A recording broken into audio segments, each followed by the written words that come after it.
श्री शिवाय नमस्तुभ्यम दोस्तों, चैनल पर आपका स्वागत है। मेरा मोबाइल नंबर ये है गुरुदेव। भोले बाबा का मैं क्या वर्णन करूं। गुरुजी, प्रत्येक महीने शिवरात्रि आती है और शिवरात्रि का मैं गुणगान क्या कर सकती हूं। एक लोटा जल सारी समस्या का हल है गुरुदेव। 2020 की बात है, मेरी बेटी के चेस्ट में 2 इंच की गांठ हो गई। जो 4-5 डॉक्टरों को दिखाया, बड़े बड़े हॉस्पिटल में, जयपुर आदि, पुणे आदि सब हॉस्पिटलों में दिखाया, तो डॉक्टरों ने कैंसर की गठान बता दी। कैंसर की गठान बताई, ऑपरेशन होना था।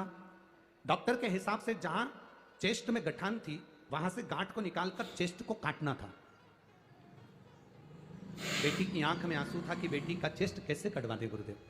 और गठान भी बड़ी बता रहे हैं डॉक्टर, और कैंसर की बता रहे हैं। जितनी जांचें हुई इसकी, सारी जांच कैंसर की रही, और सारी जांचों में चेस्ट को काटना बताया। अब करें क्या। तब किसी ने कहा आप ऑपरेशन कराने जाओ, मना नहीं, पर एक बार भोलेनाथ जी का पशुपति व्रत करो और महीने की शिवरात्रि आती है, एक लोटा जल चढ़ाकर बाबा से विनती करो। गुरुदेव, शिव जी का मैं क्या वर्णन करूं। रोज जल चढ़ाकर बेटी को देती, चेस्ट पर लगाती, आचमन करती, बेलपत्र खाती। दूसरी बार डॉक्टर को दिखाने के लिए हम वापिस गए, तो जिन डॉक्टरों ने इसको कैंसर बताया था वही डॉक्टर बोलते हैं इसका चेस्ट नहीं काटना पड़ेगा, केवल गठान निकलेगी और गांठ में कैंसर नहीं है। यह बाबा ने वर्णन कर दिया।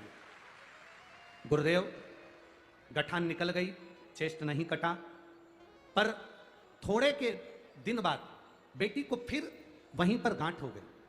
जब गांठ हुई तब वापिस डॉक्टर को दिखाने के लिए गए और बेटी को बेलपत्र खिलाकर लेकर गए।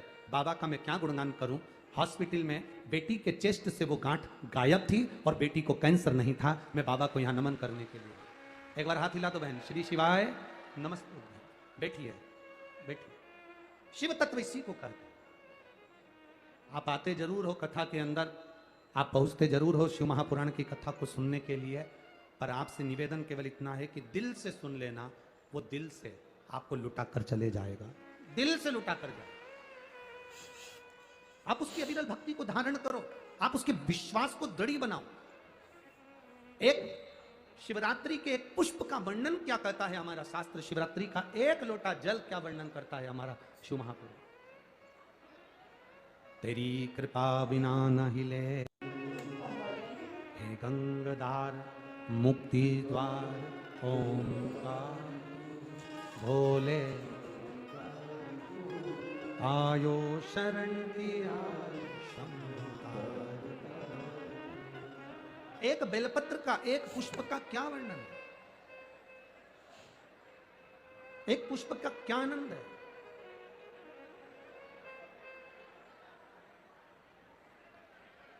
एक पुष्प का क्या रस तत्व है। विष्णु महापुराण की कथा वर्णन करती है। भगवान देवादिदेव महादेव की कथा। तारकासुर को नहीं मालूम कि शिवरात्रि है श्राद्ध पक्ष की। उसके स्मरण में नहीं आ पाया कि यह श्राद्ध पक्ष की शिवरात्रि है। उसके स्मरण में नहीं आया कि यह शिवरात्रि कितनी मूल होती है, कितनी महत्ववान। इस शिवरात्रि की कितनी महत्वता होती है। शिव महापुराण की कथा कहती है, भाई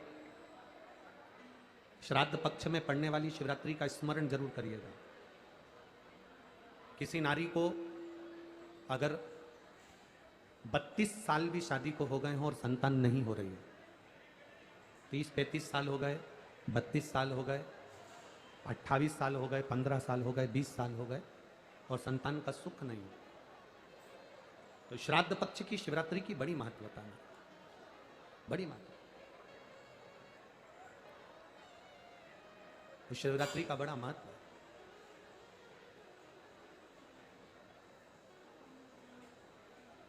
तारकासुर जान नहीं पाए कि आज श्राद्ध पक्ष की शिवरात्रि है। केवल एक श्वेत पुष्प, केवल एक सफेद फूल तारकासुर ने लेकर आए, और बाबा देवादिदेव महादेव का जो स्वरूप था, भगवान शंकर का जो स्वरूप था, उस स्वरूप पर देवादिदेव महादेव ने शिव जी के चरणों में एक पुष्प समर्पित कर दिया।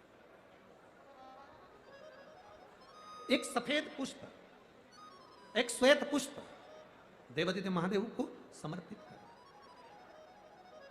भगवान शंकर को समर्पित किया। उसका फल क्या हुआ?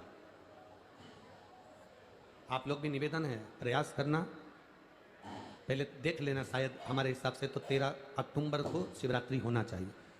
और भी आपके यहाँ के विद्वज्जन पंडित जन से पूछ लेना, नहीं तो पंचांग में या कैलेंडर में देख लेना कि अक्टूबर की श्राद्ध पक्ष की शिवरात्रि कब की है। जितने लोग आस्था चैनल पर सुन रहे हैं, जितने लोग फेसबुक यूट्यूब पर सुन रहे हैं, जितने लोग इस कथा पंडाल में जो दिल लगाकर और ध्यान लगाकर सुन रहे हैं, आप लोगों से निवेदन, प्रयास करना। एक सफेद पुष्प, एक श्वेत पुष्प, बाबा देवादिदेव महादेव को 13 अक्टूबर को अगर शिवरात्रि है तो श्राद्ध पक्ष की शिवरात्रि के दिन बाबा देवादिदेव महादेव को एक सफेद पुष्प समर्पित कर देने पर अपने मन की कामना कर कर बाबा देवादिदेव महादेव 3 महीने वो कामना। और जिसके यहाँ पर विद्वज्जन ब्राह्मण जन ने कहा हो कि पितृदोष ज्यादा है, या घर में शुभ कार्य नहीं हो रहा, या तकलीफें ज्यादा हो रही हैं, कोई बड़ी बीमारी ने अगर घेर लिया है, कोई बड़ी तकलीफ सामने आ गई हो, तो उनको भी निवेदन करूंगा कि प्रयास करना कि एक सफेद पुष्प अपने हाथ से बाबा देवादिदेव महादेव को समर्पित करना। उसके बाद तुम्हें जो बड़ी बीमारी है उसकी जब शिवरात्रि पर आप समर्पित कर दो, 1 महीना पूर्ण हो जाए, अगले महीने की शिवरात्रि आए, श्राद्ध पक्ष की शिवरात्रि जाएगी अक्टूबर की, फिर अगले महीने की जब शिवरात्रि आए तो उसके पहले आपकी जो बीमारी है उसकी एक बार जांच कराना। बाबा देवादिदेव महादेव उस बीमारी को समाप्त जरूर करें। श्वेत पुष्प,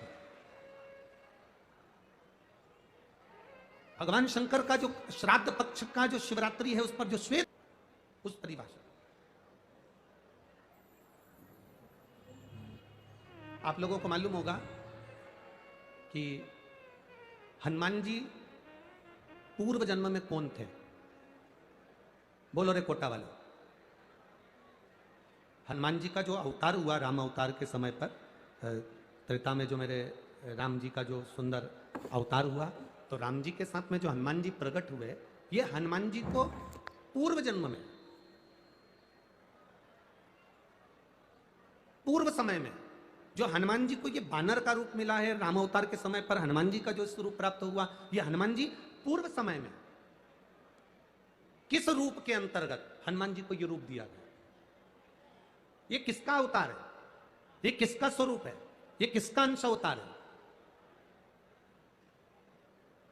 कई लोग कह देते हैं ये शंकर भगवान के अंश स्वरूप हैं, शंकर सुवन केसरी नंदन। पर शिव महापुराण जिसने दिल से सुनी हो, जिसने पढ़ी हो, जिसने स्मरण किया हो, तो हनुमान जी का जो पूर्व का जो भाव है वो विषकपी अवतार, जो भगवान शंकर और भगवान विष्णु ने एक अवतार लिया था जिसका नाम था विषकपी अवतार। कौन सा अवतार है? विषकपी अवतार, जिसको लोग वृषकपी अवतार भी कहते हैं। कोई उसको विषकपी कहता है, कोई उसको वृषकपी अवतार कहता है। जब भगवान शिव जी ने और भगवान नारायण ने दोनों ने मिलकर इस सुंदर रूप को धारण करा था, कपि का मुख धारण करा था और एक असुर का संहार किया, जिसको वृषकपि भी कहा गया, जिसको विषकपि भी कहा गया। उस वृषकपि अवतार का रूप श्री हनुमंत लाल जी को त्रेता में प्रदान किया गया। श्री हनुमंत लाल, उसका चरित्र भी आगे आएगा कथा में, अपन उसको सुनेंगे कि श्राद्ध पक्ष में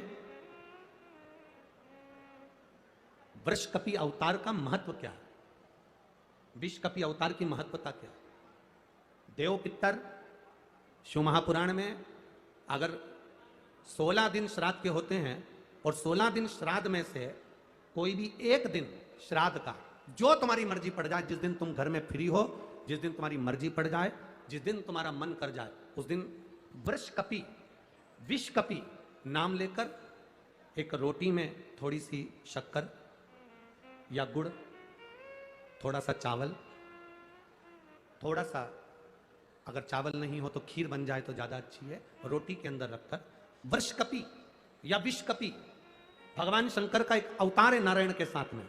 भगवान शिव और भगवान शंकर का नारायण का एक अवतार मिलकर हुआ था। भगवान शिव और नारायण का मिलन से 3 अवतार हुए थे, 3 अवतार हुए। एक हरिहर अवतार भी भगवान शंकर और नारायण के मिलन से हुआ। एक वृषकपि अवतार भी नारायण और शिव के मिलन से हो जाए। तो जो वृषकपि अवतार है, भगवान शंकर और एक भगवान नारायण और भगवान शंकर के मिलन से शरंभेश्वर अवतार भगवान शंकर का और नारायण का मिलकर हुआ है, शरंभेश्वर।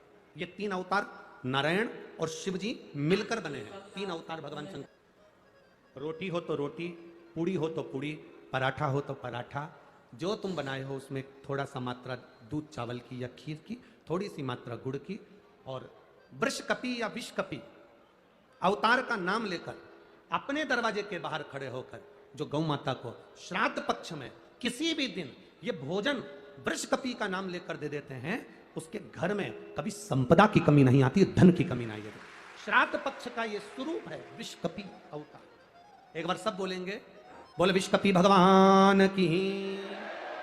अब नाम आप लोग ले जिससे आप लोगों को याद हो जाए, बोलिए विषकपि भगवान की।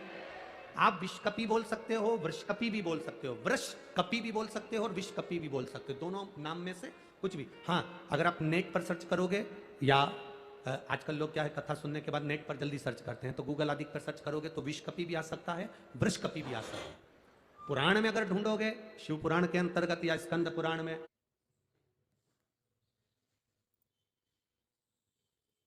या गर्ग संहिता में या कूर्म पुराण में, बरहा पुराण में अगर आप ढूंढेंगे तो उसमें वृषकपि और विषकपि उस अवतार का स्मरण, फिर कोष्ठक में आएगा वृषकपि, उस अवतार का स्मरण। फिर से नाम बोलो, क्या नाम बोलना है? विषकपि, या तो विषकपि बोल लें या वृषकपि।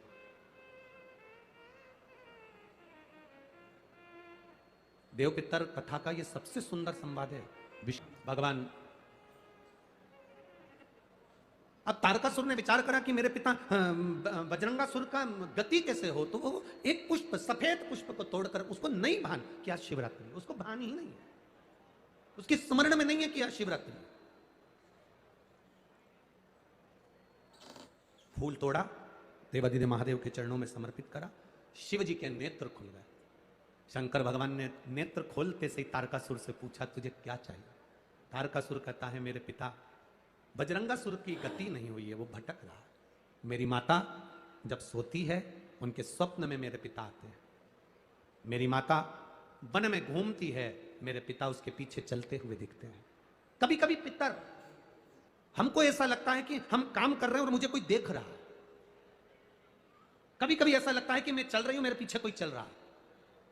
कभी कभी ऐसा भान होता है कि ऐसा लग रहा है कि कोई मुझे देख रहा है, कोई मेरे पीछे चल रहा है, कोई मेरे आगे चल रहा है। कभी कभी ऐसा भान होता है। तो उसके लिए यहाँ तारकासुर कह रहा है कि मेरी माता को मेरे पिता, मेरे पूर्वज नजर आते हैं, मेरे पिता की गति कैसे हो जाए। तब भगवान शंकर कहते हैं कि तारकासुर, एक तो तू असुर है, तू राक्षस है, और राक्षस होने के साथ साथ तू अपने पिता की गति की बात कर रहा है, ये तो मुझे हंसी आने वाली बात है। एक राक्षस कहे कि मेरे पिता का मोक्ष हो जाए, तो ये तो बड़ी हंसी की बात, ये तो बड़ी विचित्र बात। तुम पूछ रहे हो, भगवान देवादिदेव महादेव ने कहा कि तुम्हारे पिता की गति के लिए तुम ब्राह्मण भोज, संत भोज, गुरु भोज, दरिद्र भोज, ये क्यों ना करते? दोस्तों, वीडियो पसंद आया हो तो लाइक करें, शेयर करें और चैनल को सब्सक्राइब करें। धन्यवाद।